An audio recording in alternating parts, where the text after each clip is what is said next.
प्यारे बच्चों, आपका हमारे यूट्यूब चैनल मेथड पॉइंट में स्वागत है। आज हम कक्षा 12 का 2020 में आया हुआ सेट 3 देखेंगे, जिसका कोड 324 XD है। इससे पहले हम 2023 के 2022 के सभी सेट लगा चुके हैं।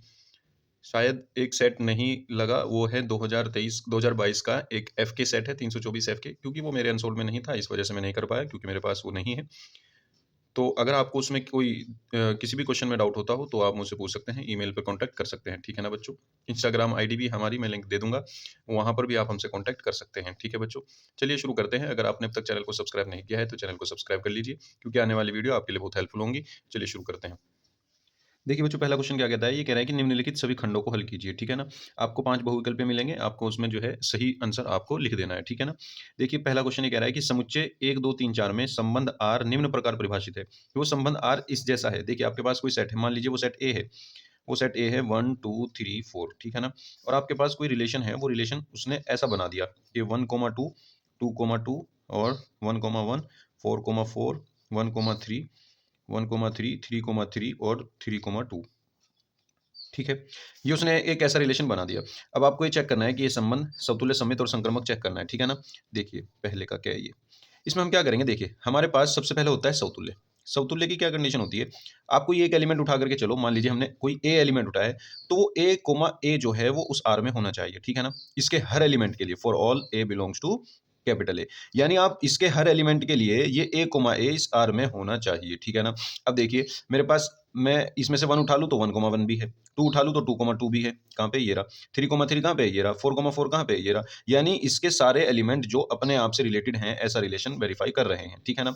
1, 1 भी है, 2, 2 भी है, 3, 3 भी है, 4, 4 भी है। इसका मतलब ये समतुल्य तो हो गया। अब चलते हैं सममित पर।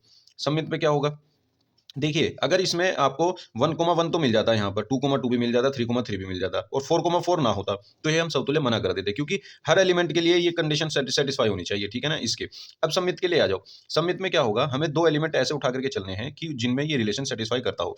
यानी यहीं से कोई एक एलिमेंट ऐसा उठा लो अ, जो जिसका उल्टा भी इसमें मिलता हो, तो ये सममित हो जाएगा। अब मान लीजिए मैं 1, 2 उठा लेता हूँ, तो इसमें 2, 1 भी मिलना चाहिए। देखिए 2, 1 है इसमें? नहीं है, इसी से मना हो गया। तो सिंगल एलिमेंट, कोई एक एलिमेंट अगर इस कंडीशन को सेटिस्फाई ना करे तो पूरा ही कंडीशन सेटिस्फाई नहीं होगी, ठीक है ना? अब जैसे 1, 2 तो इसमें है, तो 2, 1 भी होना चाहिए था, क्योंकि सममित कंडीशन क्या कहते हैं कि A, B अगर R में है, तो इसका मतलब B, A भी R में होना चाहिए, तब जाकर के ये सममित होगा। लेकिन ऐसा नहीं है। एग्जाम्पल यहाँ पे हमारे पास ये 1, 2 है, ठीक है ना? 1, 2 तो R में है, लेकिन 2, 1 नहीं है, ठीक है ना? 2, 1 नहीं है, तो इसका मतलब ये हमारे पास सममित नहीं है। तो समतुल्य हो गया, सममित नहीं है। संक्रमक देखते हैं अब। संक्रमक चेक करते हैं। देखिए संक्रमक में क्या होगा?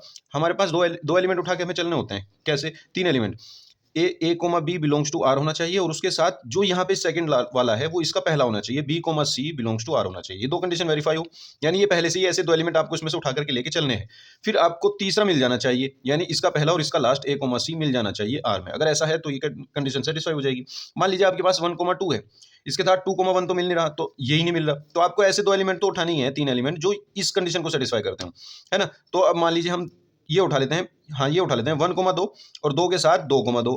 तो यहाँ से बीच वाला हट करके 1, 2 आ जाएगा और 1, 2 पहले से ही है, यानी ये तो है कंडीशन। अगर मैं 2, 2 के लिए लेके चलूँ, तो किसी में पहला एलिमेंट 2 है? नहीं है, तो वो तो हम ले ही नहीं सकते। है ना? यानी हमें यहाँ कोई भी, अगर मैं 1, 1 लूँ, 1, 1 के साथ 1, 3 लेना पड़ेगा, क्योंकि इसका लास्ट और इसका पहला सेम होना चाहिए। तो 1, 1 के साथ ये 1, 1 हट जाएगा, 1, 3 आ जाएगा, जैसे कि यहाँ है। तो 1, 3 इसमें है पहले से ही, तो ये भी कंडीशन सेटिस्फाई करेगा। यानी इसमें कोई भी ऐसा एलिमेंट आपको नहीं मिलेगा जो इस कंडीशन को सेटिस्फाई ना करता हो। तो इसका मतलब ये संक्रमक हो गया, ठीक है ना? तो ये समतुल्य है, संक्रमक है, किंतु सममित नहीं है। सेकंड ऑप्शन आपका सही हो जाएगा, ठीक है बच्चों? सेकंड ऑप्शन आपका सही हो जाएगा। चलिए चलते हैं नेक्स्ट क्वेश्चन पर, 6 क्वेश्चन पर। ये कह रहा है कि एफ ऑफ एक्स बराबर एक्स स्क्वायर है आपके पास। बच्चों ये क्वेश्चन हम बहुत दफ़ा कर चुके हैं, बहुत बार हमने ये कर लिया है, पीछे के एग्जाम में ये लगभग आ ही रहा है बार-बार, ठीक है ना? तो ये आप इसको वहाँ से कर लेना, ठीक है ना? इसका फोर्थ ऑप्शन हो जाएगा, ना तो एक एक ही ना अच्छा तक, ठीक है ना? पीछे लास्ट पेपर में भी आया हुआ है, वहाँ से कर लेना इसको। अब देखिए चलते हैं नेक्स्ट क्वेश्चन पर, गया क्वेश्चन पर। sin 3x का समाकलन पूछ रहा है। देखिए हमें sin x का समाकलन पता है, ठीक है ना? तो sin x का समाकलन होता है माइनस के cos x। अब इसमें क्योंकि 3x है तो इसका भी 3x ही आएगा, ठीक है ना? अब लेकिन जो x के इंटू में होता है वो अपॉन में आता है इंटीग्रेशन में। जिस तरह डिफरेंशिएशन में बाहर इंटू में लिख देते हैं, इसी तरह इंटीग्रेशन में x के इंटू वाला अपॉन में आ जाता है। माइनस के cos 3x अपॉन 3 और प्लस ये हो जाएगा, आंसर आ जाएगा, ठीक है? कौन सा ऑप्शन है आपका ये? ये हो जाएगा आपका थर्ड ऑप्शन, ठीक है ना? थर्ड ऑप्शन आपका सही हो जाएगा बच्चों, ठीक है? चलिए चलते हैं आगे के क्वेश्चन पर। क्या क्वेश्चन ये कह रहा है कि अवकल समीकरण इतने की क्या घात है, घात हमें बतानी है। तो सबसे ज्यादा बार अवकलन कौन सा कर रखा है, देखिए ये तो एक बार अवकलन है, ये दो बार, तो इसकी घात देख लीजिए, जो इसकी घात होगी वही अवकल समीकरण की घात होगी। इसकी घात क्या है, अगर पूरे के ब्रैकेट की बात करूं तो घात एक ही है सिर्फ, ठीक है ना, तो इसकी घात क्या हो जाएगी, 1 हो जाएगी, तो इसका आंसर 1 हो जाएगा। ठीक है बच्चों, चलिए नेक्स्ट क्वेश्चन पर चलते हैं। देखिए डे क्वेश्चन ये कह रहा है कि आई डॉट जे क्रॉस के, देखिए जे क्रॉस के क्या हो जाता है, देखिए इस साइकिल से, इस सर्कल से आप इसको समझ सकते हैं। मान लीजिए आपका आई है, ये आपका यहाँ पे जे है, और ये आपका यहाँ पे के है, ठीक है ना, ये चलेगी ऐसे ही, ठीक है ना, एंटी क्लॉकवाइज चलेगी, ठीक है ना। अब देखिए अगर मैं आई क्रॉस जे लूंगा तो वो आ जाएगा के, आई क्रॉस जे के आ जाएगा, के क्रॉस आई आ जाएगा जे, यानी नेक्स्ट वाला आ जाता है, और आई क्रॉस जे लूंगा तो आ जाएगा के, ठीक है ना। तो इसका मतलब अगर मैं जे क्रॉस के लूंगा, देखिए आई डॉट जे क्रॉस के, जे क्रॉस के क्या हो जाएगा, जे क्रॉस के बन जाएगा आई, तो ये आ जाएगा आई डॉट आई प्लस, अब आया जे, जे के साथ के क्रॉस आई हो जाएगा जे, तो इसको हम लिख देंगे जे डॉट जे, फिर प्लस के साथ आई क्रॉस जे है, आई क्रॉस जे क्या हो जाएगा, के हो जाएगा सीधा, तो ये हो जाएगा के। अब किन्हीं दो का डॉट प्रोडक्ट क्या हो जाता है 1, तो ये भी 1, ये भी 1, ये भी 1, कितना आ जाएगा 3। कौन सा ऑप्शन है आपका, फोर्थ ऑप्शन बच्चों सही हो जाएगा, फोर्थ ऑप्शन। चलिए चलते हैं नेक्स्ट क्वेश्चन पर। देखिए बच्चों सेकंड क्वेश्चन देखते हैं, पहला क्वेश्चन आपके सिलेबस में नहीं है, ख क्वेश्चन कर लेते हैं। देखिए बच्चों दूसरे का क्या क्वेश्चन, ये आपके सिलेबस में नहीं है, फलनों का संयोजन आपके सिलेबस से हट चुका है टॉपिक, तो अब ये क्वेश्चन आपके सिलेबस में नहीं, इसको हम नहीं करेंगे। क्या क्वेश्चन पर चलते हैं। क्या क्वेश्चन कह रहा है कि कोस इनवर्स माइनस के 1/2, इसको हमें सॉल्व करना है, ठीक है ना। तो देखिए कोस में क्या हो जाएगा, कोस इनवर्स 1/2 का आप क्या मान लो, y मान लो, ठीक है ना, x मान लो, डायरेक्ट भी कर सकते हैं आप, ठीक है ना, डायरेक्ट कर दो या y मान करके कर लो, कोई फर्क नहीं पड़ता। -1/2 इक्वल्स टू क्या आ जाएगा, कोस x आ जाएगा, ठीक है ना, तो यहाँ से कोस x की इक्वल्स टू कितना आ जाएगा, -1/2, है ना। -1/2 का मतलब है माइनस कॉस, ये होती है 1/2 कोस 60 की वैल्यू, यानी π/3 आ जाएगा, ठीक है ना। अब देखिए यहाँ से क्या होगा, इस माइनस को अंदर तो मैं भेज नहीं सकता क्योंकि ये कोस है, कोस का माइनस थीटा क्या होता है, कोस का माइनस थीटा प्लस का कोस थीटा होता है, यानी अगर यहाँ बाहर हो तो वो अंदर नहीं जा सकता कोस में, तो अब हमें क्या करना पड़ेगा, ये अरेंज करना पड़ेगा। तो अब ये देख लीजिए ये कोस कौन से कोऑर्डिनेट में माइनस होता है, ठीक है ना, तो हमारे पास इस वाले कोऑर्डिनेट में माइनस है, इस वाले कोऑर्डिनेट में भी माइनस है, तो हम क्या करते हैं, हम 180 माइनस ले लेते हैं, इसी में कर लेंगे काम को, ठीक है ना। तो ये क्या हो जाएगा, कोस x इक्वल्स टू माइनस के, ये आ जाएगा आपका, इसको मैं ऐसे लिख सकता हूँ कोस पाई माइनस π/3, ठीक है ना। कोस 180 माइनस थीटा क्या हो जाएगा, माइनस के कोस थीटा हो जाएगा, तो x की वैल्यू कितनी आ जाएगी, 3π माइनस पाई 2π/3, तो ये आ जाएगा 2π/3 आपका आंसर आ जाएगा, ठीक है बच्चों, बहुत आसान क्वेश्चन है। चलिए चलते हैं नेक्स्ट क्वेश्चन पर। गया क्वेश्चन पर बच्चों, ये क्वेश्चन आपका f ऑफ x बराबर मोड x, ये मोस्ट इंपोर्टेंट क्वेश्चन है, आपको एक नंबर में जरूर मिल जाता है, जल्दी से कहीं ना कहीं पे जरूर मिल जाएगा, ठीक है ना। तो एफ एक्स बराबर मोड एक्स, एक्स बराबर 0 पर सतत है करके सतत प्रूफ करवा लेगा, या वो कह देगा कि अवकलनीय है, अवकलनीय नहीं है, कुछ इस तरीके से आपको प्रूफ करवा लेगा, ठीक है ना। ठीक है ना, तो इसकी डिफरेंशियबिलिटी और कंटिन्यूटी दोनों दोनों इंपॉर्टेंट है, तो आप इसको दोनों में कर लेना, ठीक है। ये क्वेश्चन मैंने आपको करा रखा है 324 बीडी कोड में, 324 बीडी कोड में दूसरे का घ है, ठीक है ना, इसको मैं लिंक डिस्क्रिप्शन में दे दूंगा, आप इसको वहां से कर लेना, ठीक है बच्चों। चलिए चलते हैं नेक्स्ट क्वेश्चन पर। तो देखिए बच्चों चलते हैं नेक्स्ट क्वेश्चन पर। गया क्वेश्चन पर ये कह रहा है कि एक थैले में आपके पास 5 लाल और 3 काली गेंदें हैं, यानी टोटल आपके पास 8 गेंदें होंगी। एक गेंद यादृच्छिक थैले से निकाली जाती है, निकाली गई गेंद के काली होने की प्रायिकता ज्ञात कीजिए। बच्चों बहुत आसान क्वेश्चन है, मान लीजिए काली गेंद होने की प्रायिकता को हम बी से डिनोट करते हैं, तो बी से आपको अनुकूल परिणाम कितने होंगे, यानी काली गेंद के निकलने की प्रायिकता जो हम निकालेंगे उसमें क्या फॉर्मूला लगेगा, फॉर्मूला तो बहुत आसान वाला है, ठीक है ना, अनुकूल परिणाम अपॉन अनुकूल परिणाम बटे कुल संभव परिणाम, ठीक है ना, कुल संभव परिणाम। तो बच्चों ये क्या हो जाएंगे आपके, देखिए अनुकूल परिणाम कितने हैं, 3 ही तो काली गेंदें हैं, तो इनमें से कोई भी एक आ जाए हमारे अनुकूल हो जाएगी वो परिणाम, और कुल संभव परिणाम कितने हैं 8, तो 3/8 आंसर हो जाएगा, ठीक है ना। बहुत आसान क्वेश्चन है बच्चों, चलिए चलते हैं नेक्स्ट क्वेश्चन पर। तो देखिए बच्चों नेक्स्ट क्वेश्चन पर चलते हैं। अगला क्वेश्चन पर ये कह रहा है कि x तथा y ज्ञात कीजिए यदि ये बराबर ये है। तो देखिए हम करेंगे इसको इजीली, बहुत आसान क्वेश्चन है ये भी।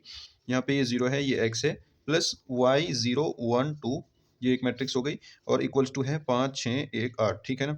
सबसे पहले हम इनको ऐड कर लेंगे, ठीक है ना, इसकी 2 की गुना हर एलिमेंट में हो जाएगी, तो ये क्या हो जाएगा आपका 2 एकम 2 2 तिया 6 2 0 0 2x, ठीक है। अब इसको इसके साथ जोड़ेंगे, ठीक है ना, y 0 1 2 के साथ, और इधर आ जाएगा आपका 5 6 1 8 जो का त्यों, ठीक है। अब देखिए यहाँ से क्या हो जाएगा, पहले एलिमेंट में जुड़ेगा तो हो जाएगा 2 + y, दूसरा एलिमेंट दूसरे में जुड़ेगा तो 6 + 0 6 आ जाएगा, और 0 + 1 1 आ जाएगा, और 2x + 2 ये आ जाएगा आपका 2x + 2, ठीक है बच्चों। ये आपकी एक मैट्रिक्स बन जाएगी, और दूसरी मैट्रिक्स इधर है आपकी 5 6 1 8, ठीक है ना।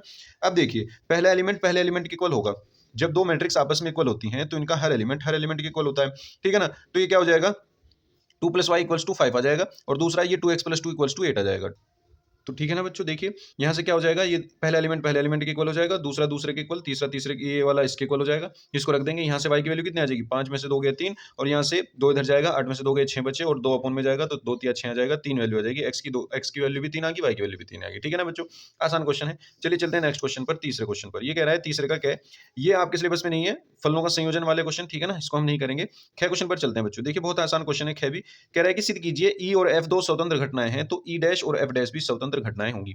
देखिए बच्चों, इसके ये क्वेश्चन इंपॉर्टेंट है। इसके जैसे एक दो क्वेश्चन और हैं, उसमें वो क्या कह देता है, ई के ऊपर डैश नहीं होता, यहाँ पे कह देता है ई और एफ डैश भी स्वतंत्र हैं, ये प्रूफ करो। या वो कह देता है ई डैश और एफ भी स्वतंत्र हैं। वो क्वेश्चन एक पीछे भी आया हुआ है, मैंने पीछे भी किया हुआ है, पेपर में आया हुआ है किसी कोड में वो, ठीक है ना, आप उसको भी देख लीजिएगा, बुक में ये एक साथ है एग्जाम्पल, ठीक है ना, वहां पे तो आप इसको वहां से कर लेना, ठीक है ना। तो हम क्या करते हैं, इसको सॉल्व करते हैं, ठीक है ना। देखिए कैसे करेंगे उसको। देखिए इसने कहा है कि दिया है, हम ऐसे लिख देते हैं, दिया है ई तथा एफ स्वतंत्र घटनाएं हैं, ई तथा एफ स्वतंत्र घटनाएं हैं। अगर स्वतंत्र घटनाएं होती हैं तो क्या कंडीशन होती है, स्वतंत्र घटनाएं जब होती हैं, दैट इज, इसका मतलब ये है, अर्थात P of E intersection F, यानी E इंटरसेक्शन F की प्रायिकता क्या हो जाएगी, P of E into P of F। ठीक है ना, ये कंडीशन होती है स्वतंत्र घटनाएं की, इसको हमने मान लिया 1। अब हमें सिद्ध करना है, यानी टू प्रूव, हमें सिद्ध करना है, क्या सिद्ध करना है कि E तथा ई डैश तथा एफ डैश स्वतंत्र घटनाएं हैं, हमें ये प्रूफ करना है, ठीक है ना, स्वतंत्र घटनाएं हैं। तो इसके लिए हमें क्या करना होगा, इसका मतलब अर्थात दैट इज, हमें ये प्रूफ करना है कि P of E intersection E dash intersection F dash equals to P of E dash into P of F dash, ठीक है ना, ये हमें प्रूफ करना है। तो चलिए चलते हैं, इसको प्रूफ करते हैं, ठीक है ना। प्रूफ उत्पत्ति या उपपत्ति कह लीजिए या प्रमाण लिख दीजिए, ठीक है ना, प्रूफ लिख दीजिए, कोई दिक्कत नहीं है, ठीक है ना। देखिए हम क्या करेंगे, सबसे पहले हम लेकर के चलेंगे P of E intersection F, है ना, ई डैश इंटरसेक्शन एफ डैश, क्योंकि हमें यही प्रूफ करना है। तो वी हैव, हम इसको ऐसे लिखेंगे, वी हैव, हम हमारे पास है, क्या है, P of E dash intersection F dash, इसको लेकर के चलेंगे, लेफ्ट हैंड साइड है, ठीक है ना। ये क्या लिख सकते हैं हम इसको लिख सकते हैं P of E union F का होल डैश। बच्चों ई डैश इंटरसेक्शन एफ डैश को आप लिख सकते हैं ई यूनियन एफ का होल डैश, ठीक है ना, और प्रायिकता तो दोनों पे लगी रही है। अब इसको हम क्या लिखेंगे, देखिए किसी चीज के ना होने की प्रायिकता क्या होगी, 1 माइनस होने की प्रायिकता, यानी P of E union F, ठीक है ना, P of E union F. अब देखिए P of E union F को आप क्या लिख सकते हैं, फॉर्मूले के अकॉर्डिंग आप लिख सकते हैं P of A plus P of B minus minus P of E intersection F, यही तो लिख सकते हैं ना, ठीक है ना, यही लिख सकते हैं। तो देखिए यहां से क्या होगा, ये हो जाएगा 1 minus P of A minus P of B minus minus plus P of E intersection F, ठीक है। यहां से माइनस की मल्टीप्लाई कर दी अंदर। अब देखिए क्या होगा, 1 माइनस पी ऑफ ए क्या बन गया, पी ऑफ ए डैश, यानी पी के ना, ए के ना होने की प्रायिकता, माइनस पी बी को आप एज इट इज रखिए, और plus P of E intersection F क्या हो जाएगा, समीकरण 1 से देखिए, समीकरण 1 क्या कहती है, P of E intersection F बराबर P of E into P of F. तो हम इसकी जगह लिख देंगे P of E into P of F, ठीक है ना, पी ऑफ एफ आ गया। अब देखिए यहां से क्या होगा, P of A dash equals to, इन दोनों में से आप क्या, ओहो ये ए कहां से आ गया, यहाँ पे ये ई था, सॉरी बच्चों, ये ई था, यहाँ पर ये ई था, ये एफ था, ये एफ है, ये एफ है, और ये भी ई है और ये एफ है, ठीक है ना, ये ई है, ये एफ है, ये ई डैश हो गया और ये एफ हो गया, और ये ई हो गया आपके पास ई डैश। अब देखिए इन दोनों में से मैं पी एफ कॉमन ले लेता हूं, तो ये क्या हो जाएगा, पी ऑफ एफ हो जाएगा। यहाँ पे क्या बचेगा, माइनस के पी ऑफ एफ मैंने कॉमन ले लिया, तो यहाँ पे बचेगा आपका 1, और यहाँ पे हो जाएगा माइनस, क्योंकि मैंने माइनस को कॉमन लिया है, और ये बचेगा 1 माइनस पी ऑफ ई, ठीक है। अब देखिए ये हो गया पी ऑफ ई डैश और minus P of F into 1 minus P of E क्या हो जाता है, पी ऑफ ई डैश, यानी ना होने की प्रायिकता ई के। अब देखिए क्या होगा, इन दोनों में से मैं P of E dash common ले लूँ, है ना, अब क्या बचेगा, यहाँ पे 1 बचेगा माइनस ये बचेगा पी ऑफ एफ, ठीक है ना। अब देखिए क्या हो जाएगा, P of E dash equals to, sorry P of E dash into 1 minus P of F क्या हो जाएगा, पी ऑफ एफ डैश हो जाएगा, ठीक है ना। देखिए हम क्या लेकर के चले थे, ई डैश इंटरसेक्शन एफ डैश लेकर के चले थे, और हमने प्रूफ कर दिया P of E dash into P of F dash. इसका मतलब क्या हुआ, अतः अतः ई डैश तथा एफ डैश भी स्वतंत्र घटनाएं हैं, ई डैश एफ डैश स्वतंत्र घटनाएं हैं, स्वतंत्र घटनाएं हैं, ठीक है ना बच्चों।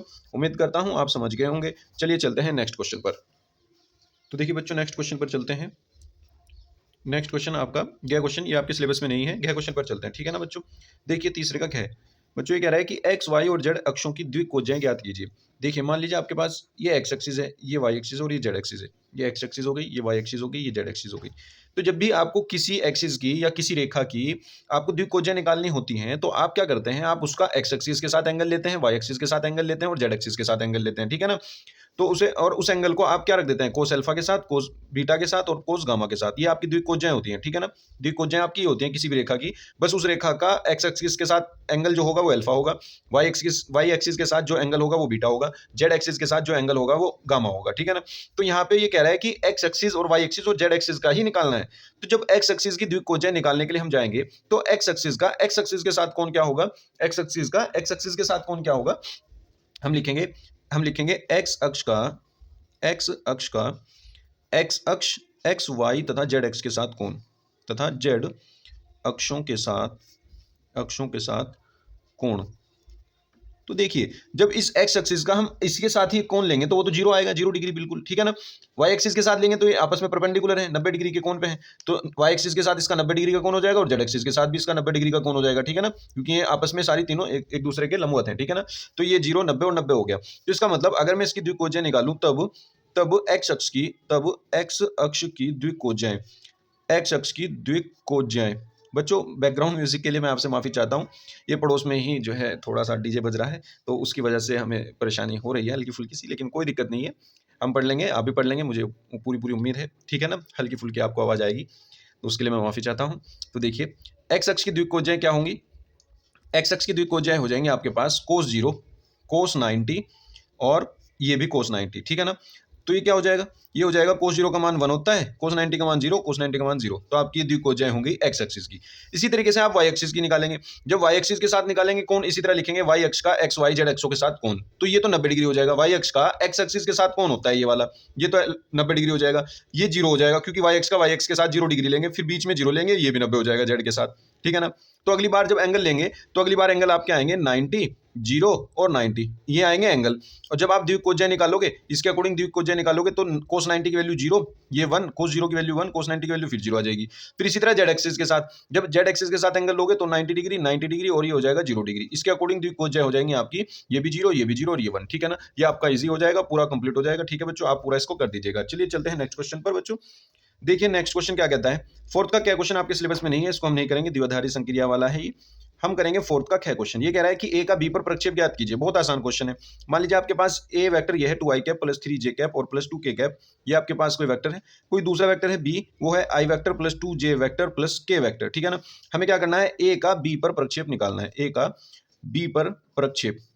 तो बच्चों देखिए जब भी आपको ए का बी पर प्रक्षेप निकालना हो तो आप इस फॉर्मूला का यूज कीजिएगा, ए डॉट बी अपॉन नीचे आ जाएगा ए का परिमाण, ठीक है ना। अगर बी का ए पर होता तो बी नीचे आ जाता, यहाँ तो ए डॉट बी ही रहता, यहाँ पे ए डॉट बी ही रहता या बी डॉट ए, बात एक ही है, बट नीचे नीचे क्या आ जाता, नीचे आ जाता आपका बी, सॉरी यहाँ पर बी आएगा, यहाँ पर बी का परिमाण आएगा और वहां पर आ जाता, अगर बी का ए पर होता तो ए का परिमाण नीचे आ जाता, ठीक है ना बच्चों। तो अब हम क्या करेंगे, ए डॉट बी फाइंड करेंगे, ए डॉट बी, ए आपका ये है, बी है, तो 2 एकम 2 आई डॉट आई 1 हो जाएगा, 2 एकम 2 1 हो जाएगा, प्लस 3 दूनी 6 हो जाएगा और प्लस 2 एकम 2 ये हो जाएगा, ठीक है ना। और अपॉन में बी का परिमाण क्या होगा, परिमाण हो जाएगा अंडर रूट आई का जो मल्टीपल है उसका स्क्वायर प्लस जे का जो मल्टीपल है उसका स्क्वायर, यानी 2 का स्क्वायर और प्लस इसका के का मल्टीपल का स्क्वायर, ठीक है ना। ये क्या हो जाएगा आपका 6 और 2 8 और 1 9, 9 बटे अंडर रूट 4 5 6, ये 9 अपॉन अंडर रूट 6 आ जाएगा, सॉरी 6 और 2 8 और एक सॉरी ये कितना हो गया, 2 एकम 2 आना था ना, ये हाँ 2 आना था, ये 2 आना था, ये हो जाएगा आपका 10 बटे रूट 6 और ये आपका क्या हो जाएगा, आंसर हो जाएगा, ठीक है बच्चों। उम्मीद करता हूँ आप समझ गए होंगे, बहुत आसान क्वेश्चन है।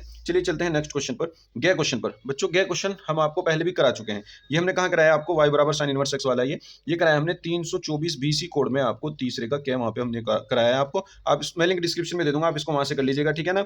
चलिए चलते हैं नेक्स्ट क्वेश्चन पर, गै क्वेश्चन पर। दर्शाइए कि बिंदु ये और ये संरेख हैं, जब भी बिंदु संरेख आपको दर्शाने हो तो आप क्या कीजिएगा, बस त्रिभुज का क्षेत्रफल लीजिएगा, ठीक है ना।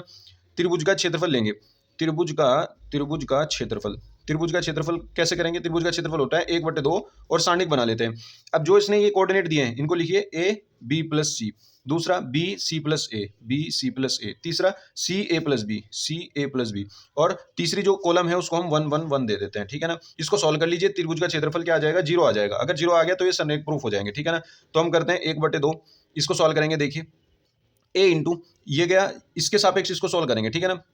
ए इंटू ये इसकी रो इसका कॉलम गई, इसकी गुना इसमें हो जाएगी, ये हो जाएगा सी प्लस ए और माइनस इसकी गुना इसमें हो जाएगी, तो ये ए प्लस बी रहेगा माइनस फॉर्मूले का, तो ए माइनस बी हो जाएगा, ठीक है। अब माइनस में आएगा बी प्लस सी, इसकी रो इसका कॉलम छोड़ दो तो बी माइनस सी आ जाएगा, इसके इंटू में बी माइनस सी आ गया, फिर प्लस लगाओ, अब की बार ये 1 आएगा इंटू में, इसकी रो इसका कॉलम छोड़ दो, 1 की रो और कॉलम छोड़ दिया, इसकी गुना इसमें हो जाएगी, बी की गुना ए प्लस बी में करके लिखेंगे तो ये हो जाएगा B A plus B square, फिर माइनस लगाएंगे, इसकी गुना इसमें करेंगे तो ये हो जाएगा सी स्क्वायर माइनस ए सी। ठीक है, उम्मीद करता हूँ सारणी को सॉल्व करना आपको सबको आता होगा।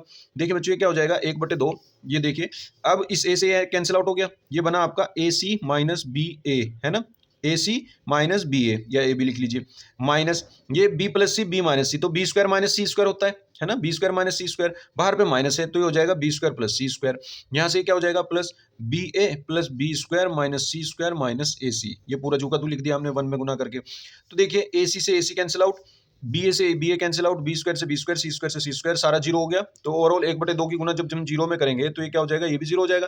तो जब त्रिभुज का क्षेत्रफल जीरो आ गया, इसका मतलब वो त्रिभुज बना ही नहीं, जो ये शीर्ष थे एक ये त्रिभुज बना ही नहीं, इसका मतलब ये संरेखी है, सीधी लाइन ही है, इसका त्रिभुज का क्षेत्रफल जब जीरो आ रहा है, ठीक है ना। अतः अतः दिए गए बिंदु संरेख हैं, ठीक है ना, अतः दिए गए बिंदु संरेख हैं, दिए गए बिंदु संरेख हैं। ठीक है बच्चों, ये बात आपकी प्रूफ हो जाती है।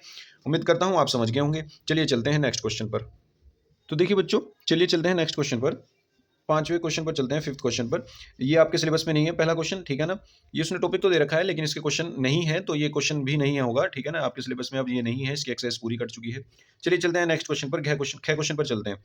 ये कह रहा है कि सिद्ध कीजिए आपके पास tan इनवर्स 1/2 है और प्लस tan इनवर्स 1/5 है और प्लस tan इनवर्स 1/8 है, इक्वल्स टू π/4। ठीक है, तो ये क्या हो जाएगा, देखिए हम इसमें tan inverse a plus B का फॉर्मूला लगाएंगे, हमें प्रूफ करना है ये।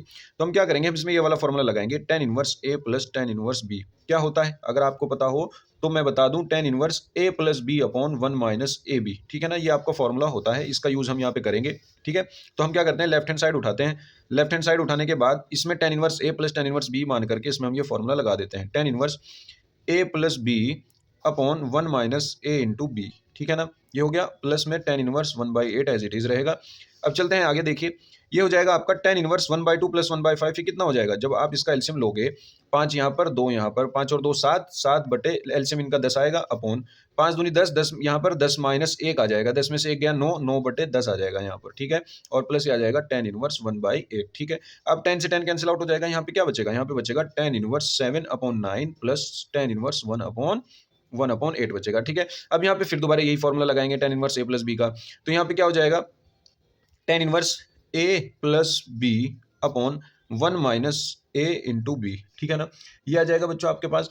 अब देखिए इसको हम सॉल्व करेंगे तो क्या आएगा, tan इनवर्स आपका देखिए ये हो जाएगा 56 और 9, ये हो जाएगा आपका 65 हो जाएगा। ठीक है ना, अपॉन ये हो जाएगा 9 8 72 आ गया था एलसीएम इसका, अपॉन 9 8 72, यहाँ पे 72 माइनस 7 ये कितना हो जाएगा, ये भी 65 हो जाएगा और अपॉन में भी 72 आ जाएगा। ठीक है ना, तो यहाँ से ये पूरा पूरा कैंसिल आउट होकर के 1 बचेगा, तो ये आपका आ जाएगा tan इनवर्स 1, और इसको हम लिख लेंगे tan इनवर्स π/4, और सॉरी tan इनवर्स 10π/4 है ना, tan इनवर्स 10π/4, तो इस 10 से 10 हट जाएगा, यहाँ पे बचेगा π/4। ठीक है बच्चों, उम्मीद करता हूँ आप समझ गए होंगे, यही राइट हैंड साइड में था, आपको ये प्रूफ करना था।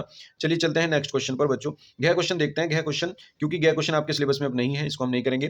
गया क्वेश्चन पर चलते हैं बच्चों, ये क्वेश्चन हमने आपको पहले करा दिया है, 5वें का गया हमने कहाँ कराया है, 324 FL कोड में, ये आपका 6ठे का गया क्वेश्चन है। ठीक है ना, इसे वहां से कर लेना। चलिए चलते हैं नेक्स्ट पर, ये भी क्वेश्चन आपके सिलेबस में नहीं है, कट चुका है। चलिए चलते हैं नेक्स्ट क्वेश्चन पर। तो देखिए चलिए चलते हैं नेक्स्ट क्वेश्चन पर, 6 क्वेश्चन पर, है ना। 6 क्वेश्चन क्या कहता है, ये कह रहा है कि क्रमशः 3 4 5 परिमाण के 3 सदिश एबीसी इस प्रकार हैं, यानी ए का परिमाण दे दिया इसने आपको, ए का परिमाण दे दिया 3, बी का परिमाण दे दिया इसने आपको 4 और सी का परिमाण इसने दे दिया आपको 5। ठीक है, इनमें से प्रत्येक शेष 2 सदिशों के योगफल के लंबवत है। अब तो ए बी सी का परिमाण पूछ रहा था, तो ये यहाँ पे मिसप्रिंटिंग है, मुझे ऐसा लगता है, क्योंकि यहाँ पे ए बी सी के परिमाण तो इसने दे ही रखे हैं, तो ये क्यों पूछेगा, और तो ये तो गलत दे दिया इसने अब ए बी सी का परिमाण। इसका मतलब है इसने ये पूछा होगा ए प्लस बी प्लस सी का परिमाण क्या होगा। ठीक है ना, ए प्लस बी प्लस सी का परिमाण, यहाँ पे बीच में प्लस होगा इनके। तो ये क्वेश्चन अगर ऐसा है तो ये पीछे हम कर चुके हैं। ठीक है ना बच्चों, और मेरे ख्याल से ये वही क्वेश्चन है, क्योंकि रिपीट होते हैं। ठीक है ना, रिपीट होते हैं क्वेश्चन, ये रिपीट हुआ है, तो ये हमने आपको करा दिया है। ये क्वेश्चन हमने आपको कहाँ कराया है, ये क्वेश्चन हमने आपको 324 कोड FJ कोड में, 324 FJ कोड में 6ठे का 6 क्वेश्चन है वहां पर ये। ठीक है ना, मैं लिंक डिस्क्रिप्शन में दे दूंगा, आप इसको वहां से कर लेना। ठीक है, चलिए चलते हैं 6ठे क्वेश्चन पर, 6th क्वेश्चन पर। 6th क्वेश्चन का एक क्वेश्चन कैसे आपके सिलेबस में नहीं है, क्योंकि ये गणित आगमन सिद्धांत से होगा और वो आपके सिलेबस में नहीं है, तो आपको ये नहीं करना है। चलिए चलते हैं नेक्स्ट पर। है क्वेश्चन, ये भी आपके सिलेबस में नहीं है, मध्यमान पर में कट चुकी है।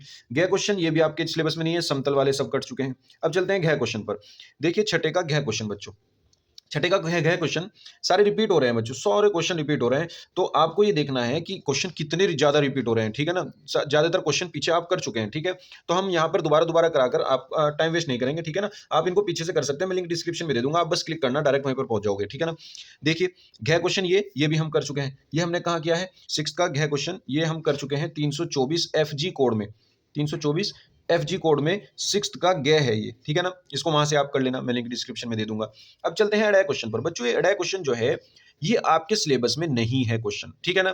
वैसे मैं इसको करा देता हूं आपको, लेकिन ये आपके सिलेबस में नहीं है। 6 सिक्के उछाले जाते हैं, केवल 2 के चित आने की प्रायिकता क्या है, मैं आपको फॉर्मूला बताता हूं क्या लगता है इसमें, ठीक है ना। इसमें जो फॉर्मूला लगेगा, इसमें बर्नौली परीक्षण लगेगा, ठीक है ना। बर्नौली परीक्षण का कौन सा फॉर्मूला है, ये वाला, NCR P की पावर R हो जाएगा और Q की पावर N माइनस R हो जाएगा, ठीक है ना। यहाँ पे N की वैल्यू 6 हो जाएगी और R की वैल्यू 2 हो जाएगी। N की वैल्यू 6 है, R की वैल्यू 2 है। और ये जो P मानते हैं हम, ये जो भी इसने कहा था, मान लीजिए चिताने की प्रायिकता पूछी थी, तो P मानते हैं हम चिताने की प्रायिकता क्या होती है एक सिक्के पर, तो वो होती है 1/2, तो P की वैल्यू भी 1/2 आ जाएगी। और Q होता है जो चिताने की प्रायिकता थी उसका उल्टा, यानी चित ना आने की प्रायिकता, चित ना आने की प्रायिकता भी 1/2 होगी, यानी P और Q दोनों की वैल्यू यहाँ पे 1/2 हो जाएगी। ये आप इसमें रख देना, आंसर आपका आ जाएगा। वैसे आपके सिलेबस में नहीं है, आपको करने की जरूरत है नहीं, ठीक है ना। चलिए चलते हैं नेक्स्ट क्वेश्चन पर, च क्वेश्चन पर, ठीक है। तो बच्चों चलिए देखें, च क्वेश्चन देखते हैं। कह रहा है कि सिद्ध कीजिए एक दिए गए वर्त के अंतर्गत सभी आयतों में वर्ग का क्षेत्रफल अधिकतम होता है, ठीक है ना। वर्ग का क्षेत्रफल यानी मान लीजिए आपके पास वर्त है और वर्त के अंदर कोई आपने जो बनाई आयत, मान लीजिए आपके पास ये वर्त है, इस वर्त के अंदर जो आपने आयत बनाई, ये जो आयत होगी, ये थोड़ा सा डायग्राम गलत हो गया अभी, ठीक है ना, टेढ़ा मेढ़ा हो गया, ये नहीं होना चाहिए था ऐसा, ठीक है ना। आप इसको सही कर लेना, बिल्कुल ऐसा बनाना जो ये बिल्कुल वर्ग दिखे आपको, ठीक है ना, बीच में। अब ये जो मान लेते हैं ये आयत है ABCD, एक आयत है। अब ये हमें प्रूफ करना कि ये एक वर्ग है। अब वर्ग कैसे प्रूफ होगा, इसकी लंबाई गुना चौड़ाई, इसकी जो लंबाई है और जो चौड़ाई है उसको हम बराबर अगर दिखा दें तो ये क्या हो जाएगी, ये वर्ग हो जाएगा, ठीक है ना। अब हम मान लेते हैं ये वर्ग का सेंटर है और इस सेंटर से ये जो होकर के जाएगी यहाँ से, ये इसकी व्यास है वर्ग का। अब जब हम माना वर्ग की त्रिज्या R है, मान लेते हैं, माना वर्ग की त्रिज्या R है, वर्ग की त्रिज्या R है, तब अगर वर्ग की त्रिज्या में R मान लेता हूं तो मेरे पास ये क्या हो जाएगा, तो ये क्या हो जाएगा, पूरा BD जो हो जाएगा मेरे पास R प्लस R 2R हो जाएगा, ठीक है ना। क्या हो जाएगा, ये R हो गया, ये R हो गया, यहीं से तो होती है ना त्रिज्या, सेंटर से परिधि पर। तो ये R हो गया, ये R हो गया, 2R होगी, ठीक है ना। अब देखिए हम ये एंगल जो मान लेते हैं, ये थीटा मान लेते हैं, एंगल ये जो है थीटा है। हम ये मान लेते हैं कि एंगल DBA ये क्या है आपके पास, ये थीटा एंगल है, ठीक है। अब देखिए, अब अगर मैं इसकी एक भुजा देखता हूं, ये सॉरी, मैं इसमें चलो आपको लगा देता हूं साइन थीटा, इसमें लगा देता हूं, तो ये क्या हो जाएगा, इन ट्राइंगल ABD, या आप लिख लीजिए ट्राइंगल ABD में। तो ये क्या हो जाएगा, sine theta equals to, sine theta क्या होता है, लंब बटे कर्ण, इसके अकॉर्डिंग लंब ये है, कर्ण ये है, तो लंब क्या हो जाएगा AD अपॉन कर्ण क्या हो जाएगा 2R। तो क्या हो जाएगा यहाँ से AD की वैल्यू आ जाएगी, AD equals to 2R sine theta, ठीक है ना। इसको बना लेंगे समीकरण 1।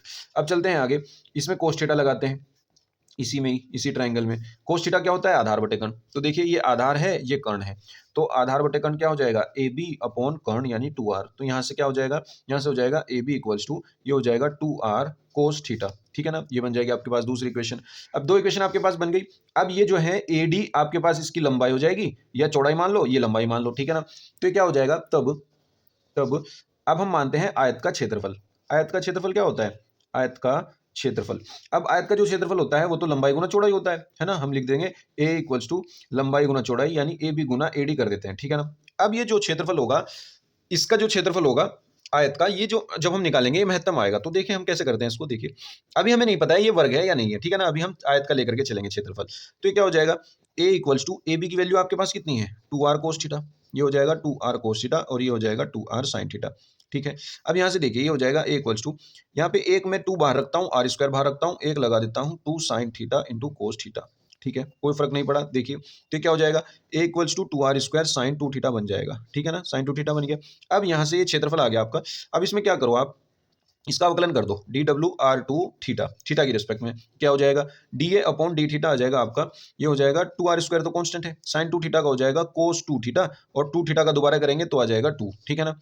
अब ये देखिए क्या हो गया, ये हो गया आपका 4R स्क्वायर कोस 2 थीटा, ठीक है। अब इसको जीरो रख दीजिए, इसको क्या कर दीजिए, जीरो रख दीजिए, या आप इसका यहीं कहीं D2A upon D theta square निकाल लीजिए, ठीक है ना, यहीं कहीं निकाल लेंगे हम। चलो ये हो जाएगा आपका 4R स्क्वायर और माइनस में आ जाएगा आपका साइन 2 थीटा, क्योंकि कोस 2 थीटा का होता है माइनस के साइन 2 थीटा, और इंटू में 2 भी आ जाएगा, तो ये हो जाएगा माइनस के 8R स्क्वायर साइन 2 थीटा, ठीक है ना। इसको भी यहीं रखिए, इसको भी यहीं रखिए। अब उच्चतम व निम्नतम मान के लिए, उच्चतम व निम्नतम मान के लिए हम क्या करते हैं, हम फर्स्ट डेरिवेटिव को जीरो रखते हैं, यानी डी अपॉन डी थीटा को हम जीरो रखते हैं। तो डी अपॉन डी थीटा को हमने जीरो रख दिया। यहाँ से हमें क्या मिला, यहाँ से हमें मिला 4r cos square to theta को जब हमने जीरो रखा, 4r स्क्वायर जीरो में चला जाएगा, cos टू थीटा बराबर जीरो बचेगा, ठीक है ना। तो cos टू थीटा बराबर जब जीरो बचेगा, यहाँ से जब मैं टू थीटा की वैल्यू निकालूंगा तो ये हो जाएगा cos two theta equals to, ये किस में वैल्यू होती है, cos जीरो की, cos 90 यानी cos पाई बाई टू की। तो टू cos से cos हट गया, यहाँ से क्या बचा, theta equals to two theta equals to pi by two बचा, और यहाँ से थीटा की वैल्यू कितनी आ गई, थीटा की वैल्यू पाई बाई फोर आ गई। अब इस पाई बाई फोर पे आपको क्या देखना है, डी टू ए अपॉन यानी सेकंड डेरिवेटिव देखना है। ये अगर ये सेकंड डेरिवेटिव आपका क्या हुआ, अगर ये सेकंड डेरिवेटिव आपका पॉजिटिव हुआ तो ये निम्नतम होगा, अगर ये निगेटिव हुआ तो ये उच्चतम होगा। तो हम क्या करते हैं, हम D two A upon D theta square theta बराबर पाई बाय फोर पर चेक करते हैं, ठीक है। तो ये क्या हो जाएगा, माइनस के 8r square sine to theta, देखिए साइन टू थीटा, थीटा की जगह मैं पाई बाय फोर रखूंगा तो टू से फोर कटेगा, पाई बाय टू आ जाएगा, पाई बाय टू आ जाएगा। तो कितना हो जाएगा, साइन पाई बाय टू की वैल्यू -1 माइनस के 8r स्क्वायर आ गया, जो कि लेस देन टू जीरो है, यानी ऋणात्मक है। अगर ये ऋणात्मक आता है, इसका मतलब जो फलन हम लेकर के चले थे वो उच्चतम होगा, ठीक है ना। अतः अतः थीटा बराबर पाई बाई फोर पर आयत का क्षेत्रफल, आयत नहीं है अभी देखेंगे हम, वो आयत जो है वो बन जाएगी। थीटा बराबर पाई बाय फोर पर हम बस ये कह देते हैं कि क्षेत्रफल जो भी होगा अभी जिसका भी है वो क्षेत्रफल उच्चतम होगा, बस इतना तो हमें पता है, उच्चतम होगा, ठीक है। ये बात हमने बता दी। अब हम ये देखते हैं कि क्या वो सही में वर्ग आयत ही है या वो वर्ग बन जाएगी। तो हमने जो साइड ली थी समीकरण एक, है ना, समीकरण एक व दो से, देखिए समीकरण एक व दो से हमने जो एडी ली थी, एडी वो ली थी 2r sine theta, 2r sine theta ली थी। तो ये हो जाएगी 2r साइन थीटा की वैल्यू कितनी हो जाएगी, जब मैं थीटा की जगह पाई बाय फोर रखूंगा, क्योंकि मैं पाई बाय फोर पे चेक कर रहा हूं। तो ये क्या हो जाएगा, साइन पाई बाय फोर मतलब 45, साइन 45 का मान 1/√2, 1/√2 का मतलब आ जाएगा √2r, है ना। √2 से 1√2 कट जाएगा, 1√2 बच जाएगा, √2r आ जाएगा। इसी तरीके से हम ए भी निकालेंगे, समीकरण 2 में देखिए ऊपर, ठीक है ना, वहां पे ए बी इक्वल्स टू क्या है, 2r cos थीटा है। यहाँ पे थीटा की वैल्यू पाई बाय फोर रखूंगा मैं, जो ये निकाली मैंने, तो यहाँ पे भी यही आ जाएगा 2r इंटू 1/√2। तो यहाँ से भी क्या मिलेगा, √2r, ठीक है ना। अब देखिए दोनों सेम आ रही है ना, बिल्कुल। इसका मतलब इसकी लंबाई और चौड़ाई दोनों बराबर ही हैं। अतः जो है ना आपके पास, अतः ये जो आयत थी वो एक वर्ग ही है। अतः ए बी सी डी जो हमने मानी थी एक वर्ग है, ठीक है ना, एक वर्ग है जिसका क्षेत्रफल उच्चतम है। ठीक है बच्चों, उम्मीद करता हूं आप समझ गए होंगे, आसान क्वेश्चन था। चलिए चलते हैं नेक्स्ट क्वेश्चन पर। सातवें का कै, है ना, सेवेंथ क्वेश्चन का कै पार्ट देखते हैं। कह रहा है कि आव्यूह इतने का प्रतिलोम ज्ञात कीजिए। अब तो प्रतिलोम यानी इनवर्स आपको फाइंड करना है, और इनवर्स ज्ञात करने के लिए आपके पास अब बस एक ही मेथड है, ठीक है ना। पहले प्रारंभिक संक्रियाओं वाला भी था, लेकिन अब वो सिलेबस में नहीं है। आपको एक ही तरीके से आव्यूह का जो है इनवर्स निकालना है। आव्यूह का इनवर्स निकालना है, वो कैसे, देखिए सबसे पहले आप क्या कीजिए, इस आव्यूह को लिख लीजिए। माना ए बराबर, इसको हमने ए मान लिया, माना ए बराबर आपके पास क्या है, 1 3 -2 -3 0 -5 2 5 0, ये हमने क्या मान लिया, ए मैट्रिक्स मान ली। अब हम क्या करेंगे, इसका सारणिक निकालेंगे। तो सबसे पहले आप इसको सारणिक बना करके लिखेंगे, यहाँ सारणिक बना करके ऐसे लिखेंगे 1 3 -2 -3 0 -5 और फिर 2 5 0, ठीक है, आपने सारणिक बना दिया। अब इस सारणिक का आप मान निकालिए, सॉल्व कीजिए इसको। जब आप इसको सॉल्व करेंगे सारणिक को, जिस तरीके से प्रसार करते हैं सिंपली इसी तरीके से करना है आपको, ठीक है ना। उम्मीद करता हूँ आप कर लेंगे। वो क्या आएगा, वो आपका 25 यानी 25 आ जाएगा, ठीक है ना। अब देखिए आगे चलते हैं। अब आपको क्या करना है, इसके सहखंडों से बना अवयव निकालना है, अवयव ए के, है ना, इसके सहखंडों से बना अवयव। तो हम यहाँ लिखेंगे ए के सह खंडों से या सह गुणन खंडों से, ऐसे लिख लो, सह खंडों से बना अवयव। तो वो क्या होगा, उसको हम मान लेते हैं बी, है ना, उस अवयव को हम बी मान लेते हैं, तो वो बी है मान लीजिए। अब सह खंडों से बना अवयव कैसा कैसा होता है, देखिए ऐसे निकलता है। मान लीजिए आपको इसका सहखंड निकालना है a11, तो इसकी रो इसका कॉलम छोड़ दीजिए, जो चार बचे इस मैट्रिक्स इस सारणिक को सॉल्व कीजिए, इन चारों के सारणिक को सॉल्व कीजिए, जो आपका आंसर आएगा वो यहाँ लिख दीजिए, 25 आ जाएगा, ठीक है। अब ये ओवरऑल माइनस आएगा, जो भी बाद में आए वो साइन बाद में है, ये वाला माइनस, ये वाला माइनस, ये वाला माइनस, ये वाला माइनस, ठीक है ना। ये चार माइनस होते हैं इसमें, ठीक है ना। अब जो बाद में आएगा वो साइन चेंज हो जाएगा फिर। अब देखिए इसका हम सेकंड निकालेंगे, तो इसकी रो इसका कॉलम छोड़ दीजिए, इसको और इसको सॉल्व कीजिए, इसको और इसको सॉल्व कीजिए, जो भी आएगा उसमें माइनस की गुना करके यहाँ लिख दीजिए, ये हो जाएगा -10। ऐसे ये सिंपली -15 आ जाएगा, इसमें भी माइनस की गुना करनी है, ये -10 आ जाएगा, ये आपका क्या आ जाएगा, 4 आ जाएगा, ये आपका 11 आ जाएगा, ये माइनस का 15 आ जाएगा, ये आपका 1 आ जाएगा, ये आपका 9 आ जाएगा। उम्मीद करता हूँ आप ये इजीली कर लेंगे, ठीक है ना। अब बी के बाद आपको बनाना है एडजॉइंट ए। एडजॉइंट ए क्या होता है, जो आपने सहखंडों से बना अवयव बनाया है उसका परिवर्तावयव, यानी बी का परिवर्तावयव, बी का ट्रांसपोज, ठीक है। तो ये क्या हो जाएगा, इसकी रो को इसका कॉलम बना दीजिए, 25 -10 -15 -10 4 और 11 -15 1 और 9, ठीक है ना। अब देखिए आगे चलते हैं, एडजॉइंट ए ये आपका फाइंड हो चुका है। अब आपको इनवर्स निकालना है। इनवर्स क्या होता है, 1/a का सारणिक इंटू एडजॉइंट ए, ठीक है बच्चों। एडजॉइंट ए ये क्या हो जाएगा, 1/25 1/a और एडजॉइंट है आपका ऊपर है, ये जू का तुल्य कीजिए 25 -10 -15 -10 4 1 और -15 11 9। ठीक है बच्चों, ये आपका हो जाएगा आंसर। बच्चों ये हमने आपको इसलिए जल्दी जल्दी कराया है क्योंकि हमारे पास वक्त कम है और हम इसी वीडियो में ये पूरा सेट निपटा देंगे, ठीक है ना। हम दूसरी वीडियो इसके लिए नहीं लाएंगे, ठीक है। इसलिए आप इसको जल्दी से जल्दी कर लीजिए। ये तो आपकी कैलकुलेशन आती होंगी, हर पेपर में ऐसा क्वेश्चन आ रहा है एक इनवर्स निकालने वाला, तो इजीली आप कर लेंगे इसको, ठीक है ना। चलिए चलते हैं आगे नेक्स्ट क्वेश्चन पर, आप इसको मैच कर लीजिएगा अपना, ठीक है ना। देखिए ख क्वेश्चन बच्चों, ये हमने आपको पहले करा दिया है, ये हमने आपको पहले करा दिया है कौन से कोड में, 324 AZ कोड में 8वें का क्या है। बच्चों आप देख रहे होंगे कितने क्वेश्चन रिपीट हो रहे हैं, तो आपको अच्छे से अनसोल्व कर लेना है, इसमें से आपको बहुत क्वेश्चन मिलेंगे, ठीक है ना। चलिए चलते हैं 8वें क्वेश्चन पर, 8वें का क्या देखते हैं। ये हमने आपको कहाँ कराया है, 324 FG कोड में 9th का क्या है, ये हमने वहां आपको ये करा दिया है, आप इसको वहां से कर लीजिएगा, ठीक है बच्चों। बहुत आसान क्वेश्चन है ये वाला, ठीक है ना। चलिए चलते हैं आगे 8th के ख पर, ये आपके सिलेबस में नहीं है तो आप इसको नहीं करोगे। चलिए चलते हैं नेक्स्ट क्वेश्चन पर। देखिए बच्चों नेक्स्ट क्वेश्चन पर चलते हैं।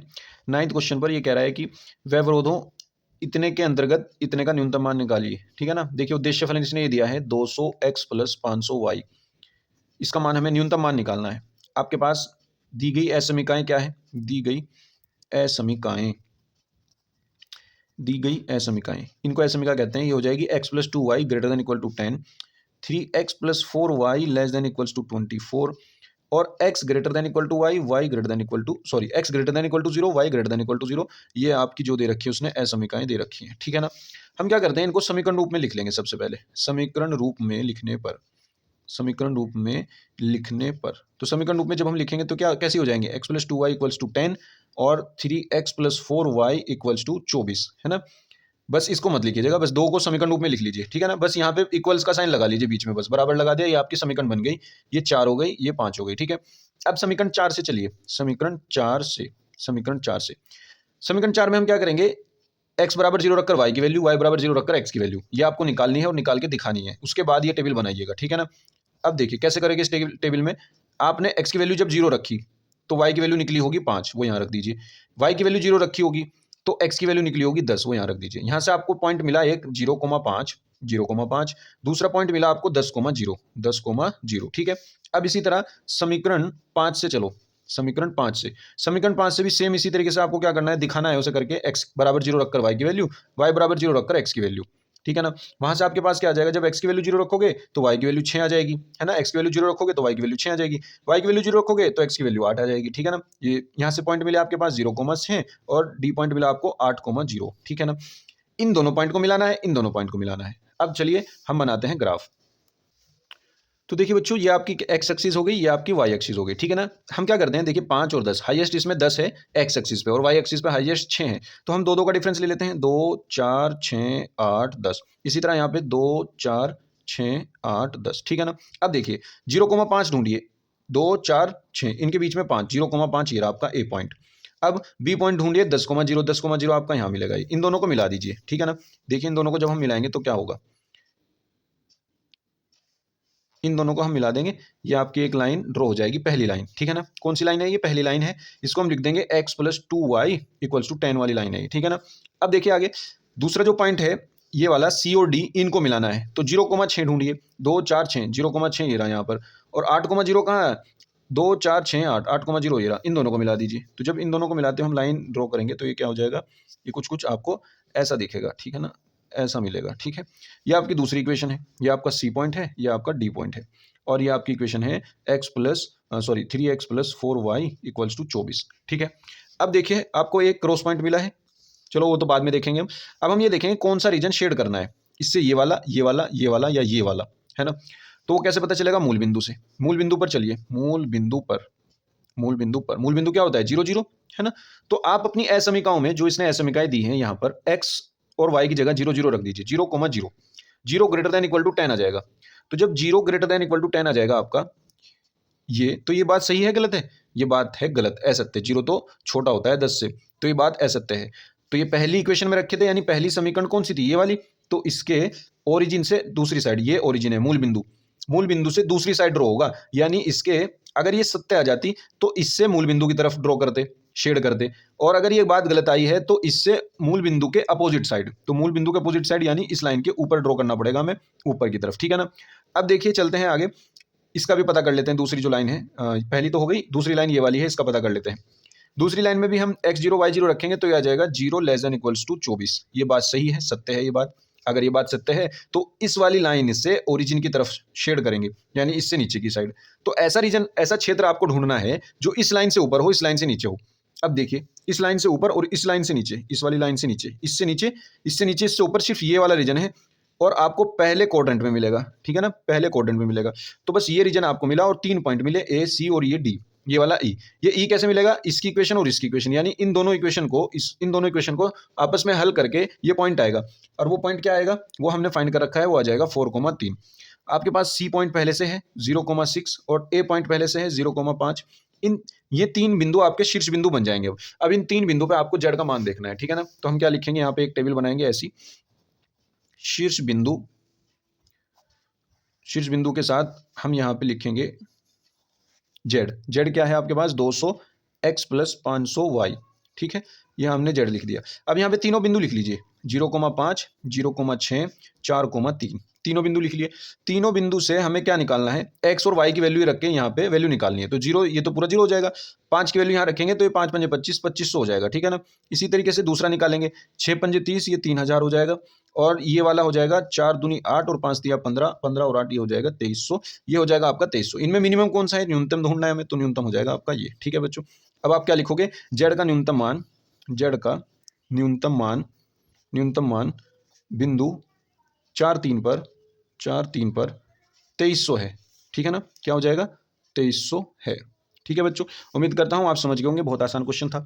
चलिए चलते हैं ख क्वेश्चन पर, 9th का ख क्वेश्चन। बच्चों ये क्वेश्चन हम आपको पहले करा चुके हैं। हमने आपको कराया है 324 AZ कोड में 7वें का क है, ठीक है ना। वहां से कर लेना, मैं लिंक डिस्क्रिप्शन में दे दूंगा आपको। वहां पे ये लिखा मिलेगा आपको 9th का ख और लिंक मिलेगी आगे, आप उस पर क्लिक करना, डायरेक्ट इस क्वेश्चन पे पहुंच जाओगे, ठीक है ना। वहां से आप इसको कर लेना। और इसी के साथ ये पेपर आपका कंप्लीट हो गया है बच्चों। मिलते हैं नेक्स्ट पेपर में, नेक्स्ट वीडियो में, नेक्स्ट पेपर के सॉल्यूशन के साथ। तब तक आप पढ़ते रहिए, मुस्कुराते रहिए। और अगर आपने अब तक चैनल को सब्सक्राइब नहीं किया तो चैनल को सब्सक्राइब कर लीजिए। बहुत शुक्रिया, थैंक यू।